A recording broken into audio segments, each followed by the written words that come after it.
curioso. Aquí, papi gatito, ¿te has parado a pensarlo? La Navidad se celebra en una fecha que originalmente daba miedo, porque en esos días tenía lugar el solsticio de invierno, el momento en el que, por la inclinación de la Tierra, el sol aparecía más débil y lejano en el horizonte, y el día duraba menos. Como la noche era más larga que nunca, para muchas culturas antiguas no era precisamente una fiesta alegre, sino algo oscuro y terrorífico. Temían que el sol se pudiese apagar para siempre y su mundo se convirtiese en un mundo muerto. Por eso tantas tradiciones invernales incluyen cosas como luces, máscaras, fuego, procesiones o grandes banquetes. Más que un acto de celebración, era una manera de salir de un trance bastante angustioso, todos juntos. Y bueno, para los que no nos gustan mucho las reuniones familiares, sigue siendo un poco eso. Una de las historias navideñas más sorprendentes que conozco tuvo lugar justo en medio del horror de la Primera Guerra Mundial. El 25 de diciembre de 1914, 5 meses después de que comenzase la Gran Guerra, muchos soldados de los diferentes bandos, alemanes, británicos y franceses, empezaron a cantar villancicos en las trincheras. Luego, tímidamente, algunos salieron a tierra de nadie, arriesgándose a perder la vida, y se saludaron. Intercambiaron tabaco, comida, y llegaron a jugar partidos de fútbol improvisados sobre el barro. Esta tregua espontánea, que los altos mandos atajaron completamente en cuestión de días, fue irrepetible, un extraño milagro navideño en medio del pánico del campo de batalla.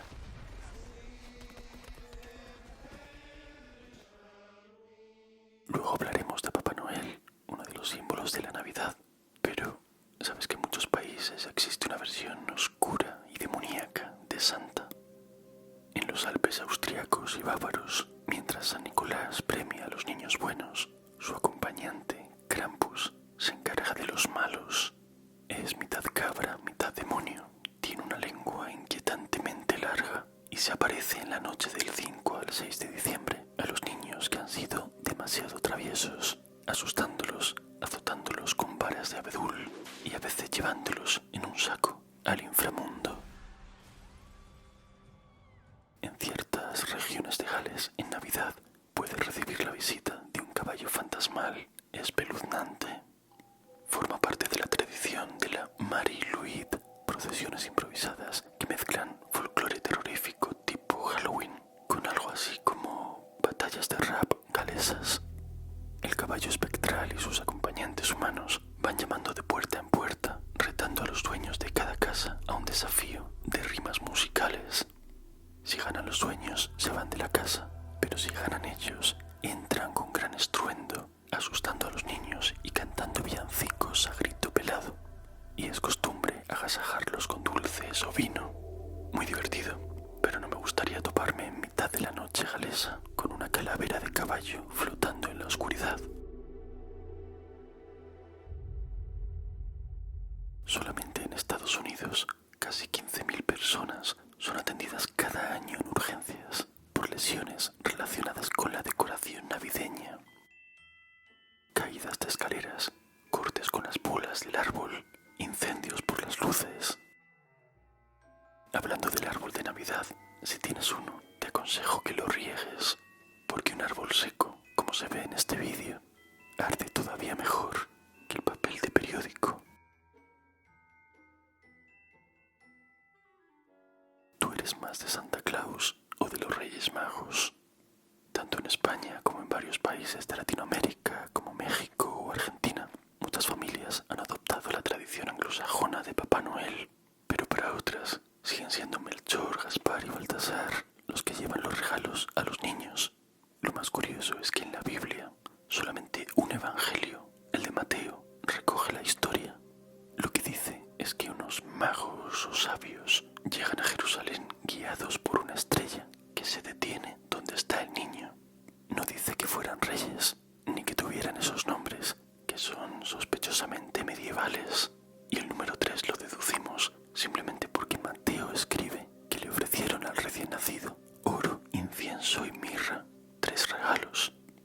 Pero no sabemos a ciencia cierta cuántos eran, o si se trata solamente de un relato simbólico. Pero, ¿existió de verdad la estrella de Belén? ¿Pudo basarse en algún acontecimiento astronómico que sucediese de verdad en la época? Unos años antes había pasado cerca de la Tierra el cometa Halley, pero no encaja del todo con las fechas, y además los cometas en la época solían presagiar desgracias, no acontecimientos gloriosos. También pudo tratarse de una conjunción planetaria, es decir, varios planetas que parecen juntarse en el cielo en el mismo punto, o incluso de una supernova que hubiese sido visible desde la Tierra y sobrecogido a cualquiera en aquellos tiempos. Pero 2000 años después, seguimos sin tener respuestas. No creo que 3 sabios astrónomos venidos desde tan lejos se dejasen impresionar por una simple estrella fugaz.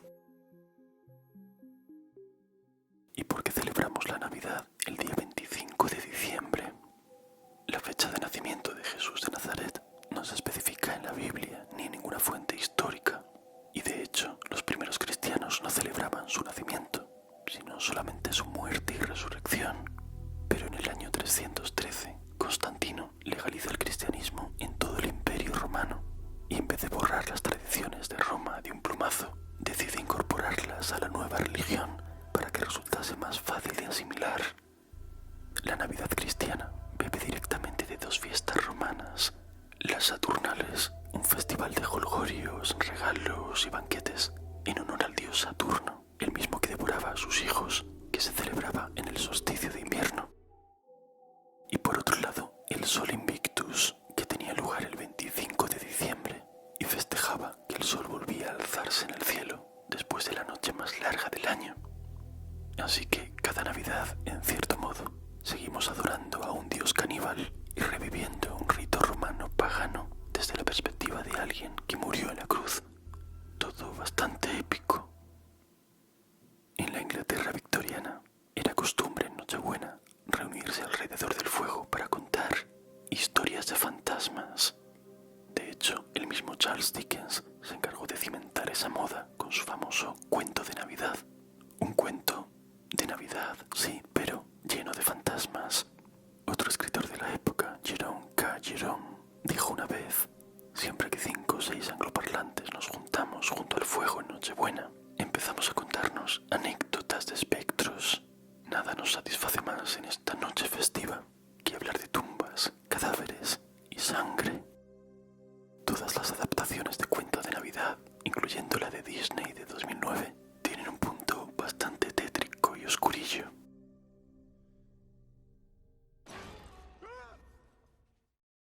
¿Sabes que en Ucrania existe la curiosa costumbre de decorar el árbol de Navidad con arañas?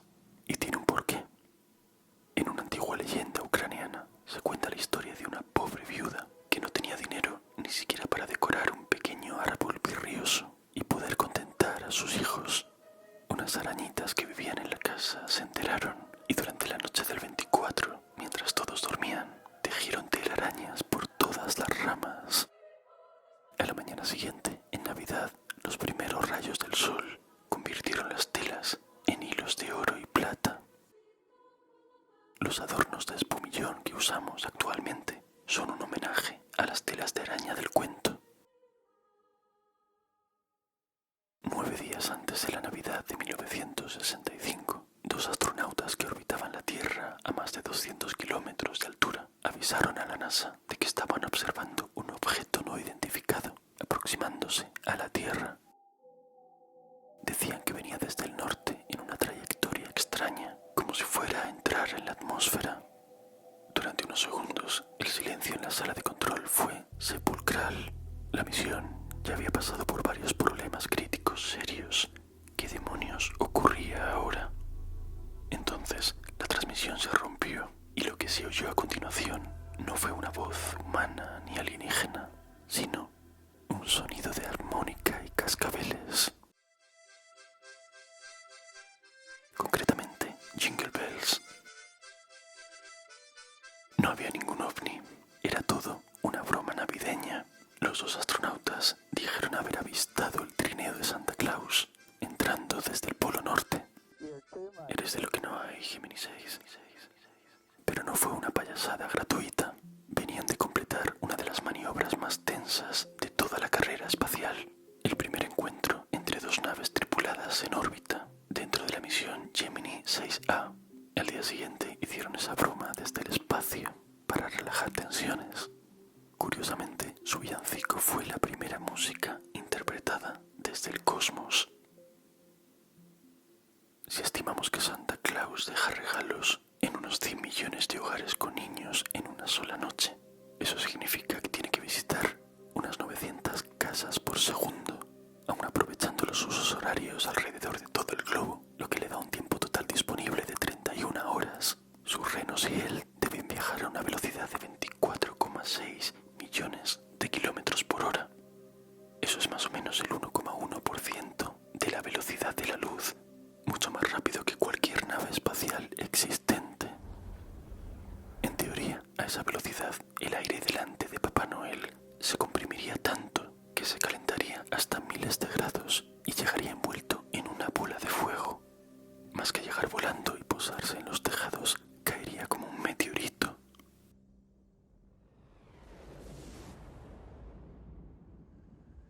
Pero los regalos llegan siempre sanos y salvos, así que la única explicación posible es que este gordito barbudo se encuentre completamente al margen de las leyes de la física. ¿Sabes que Santa Claus, aunque hoy nos parezca algo totalmente pagano, está basado en una figura religiosa? En San Nicolás, un obispo del siglo IV, que a veces, como te decía antes, llegaba acompañado de figuras demoníacas encargadas de castigar a los niños que se habían portado mal. Se dice a menudo que la estética actual de Santa Claus, con barba blanca y traje rojo, es obra de Coca-Cola. Pero no es del todo cierto. Santa ya vestía de rojo antes. El ilustrador Thomas Nast lo dibujó con abrigo carmesí para Harper's Weekly hacia 1881, cuando Coca-Cola todavía no existía. Lo que sí hizo Coca-Cola en la década de 1930 fue fijar su imagen definitiva. Encargó al artista Haddon Sandblom una serie de ilustraciones que tuvieron un éxito enorme y mostraban a un Santa Claus bonachón, barbudo y sonriente, con su traje rojo, a juego con los colores de la marca. Ahora es difícil imaginarlo de otra manera, pero Santa Claus antes traía la chispa de la vida y unos buenos azotes si te los merecías. En Islandia no hay una sola criatura tétrica navideña, hay toda una familia. Primero tenemos a Grilla, la madre monstruo, una giganta caníbal que vive en las montañas y baja en Navidad a secuestrar niños que se han portado mal. No los asusta ni los azota, directamente los hierve en un caldero y se los come. Lepaludi, su marido perezoso, se queda en la cueva, lo que ya es bastante turbio de por sí. Representa la inacción, la incapacidad de frenar el horror y además es bastante feo. Y después están los hijos, los llamados Yule Lads, 13 hermanos ogro malvados que asustan y acosan a los niños, cada uno con un apodo, como los pitufos o los enanitos, pero en versión grotesca. El lamedor de cuencos, el que da portazos, el que te espía por la ventana. Durante siglos se utilizaron como herramienta de control para que los niños se portasen bien, algo parecido al hombre del saco o el coco. Los que no lo hacían, en vez de un regalo, recibían una patata podrida.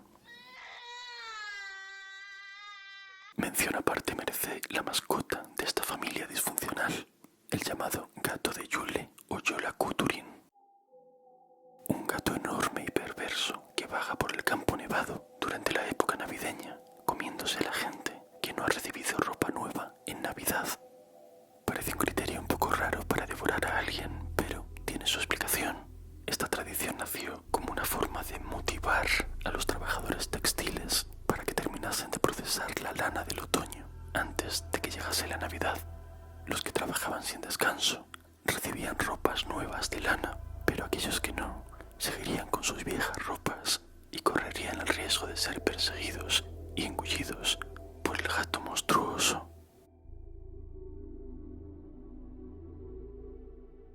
¿Sabes que la Navidad estuvo prohibida y que incluso hoy celebrar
obsesivo de los pirómanos.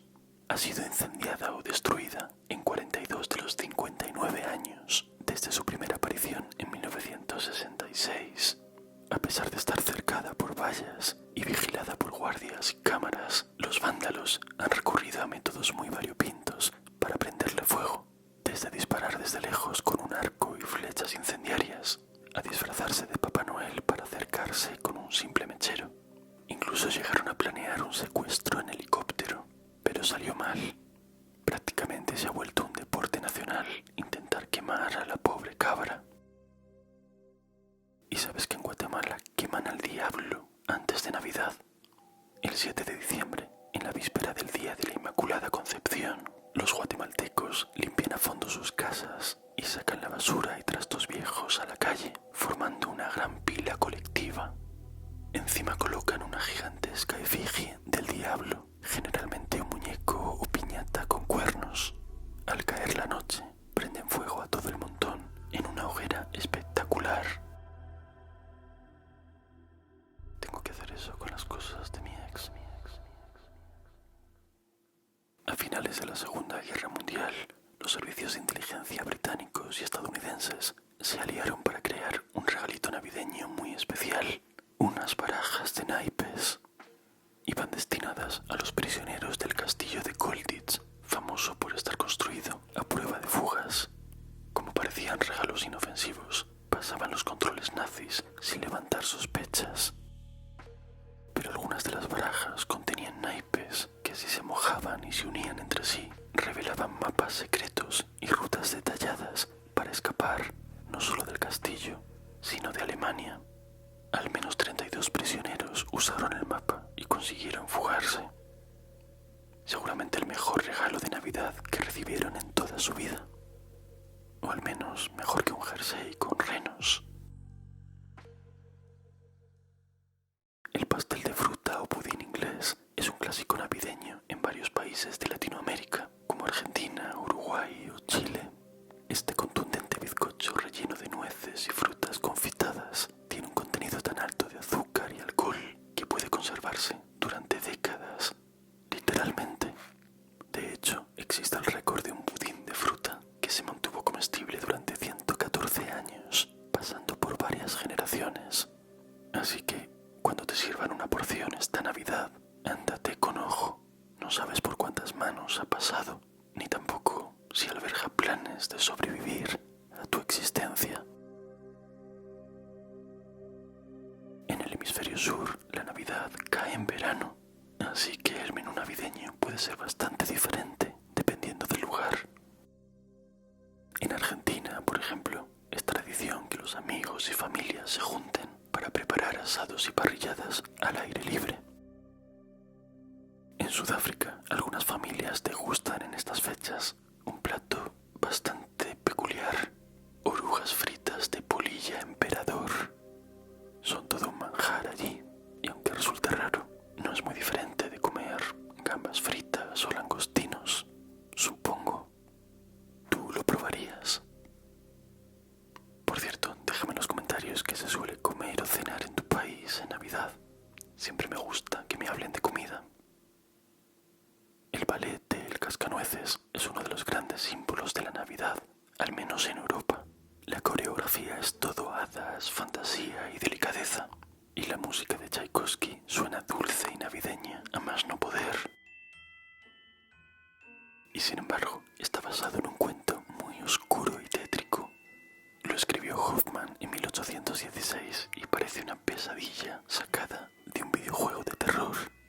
Hay juguetes que vuelven a la vida en medio de la noche, luchando contra ratones monstruosos de varias cabezas, y una niña que acaba gravemente herida de verdad, nada más despertarse de un sueño.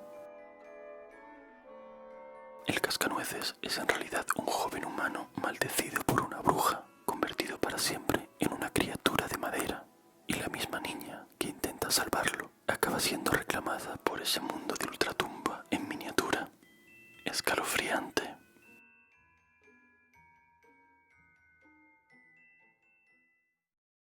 Un anciano barbudo que vuela por los cielos en invierno, repartiendo regalos. Santa Claus. Sí, pero también Odín. dios nórdico más importante, que durante el Yule, la fiesta nórdica del solsticio de invierno, lideraba la llamada cacería salvaje. Montado en su caballo de 8 patas, Sleipnir cruzaba el cielo nocturno envuelto en tormentas, y no era buena señal. La cacería salvaje era una procesión de espíritus y guerreros muertos que atravesaba los cielos invernales, especialmente oscuros o tempestuosos, cazando almas de aquellos que murieron de forma violenta o persiguiendo campesinos rezagados. A veces, simplemente verla podía traerte enfermedad, la locura o incluso la muerte. Odín no venía a cantar villancicos precisamente, venía a juzgar. Por eso la gente dejaba ofrendas durante el Yule, no como regalo, sino como protección. Con el tiempo, esta figura tan oscura se mezcló con la de San Nicolás y se volvió más amable. Pero la idea sigue ahí. Alguien que vuela de noche, lo ve todo y decide quién se porta bien y quién no.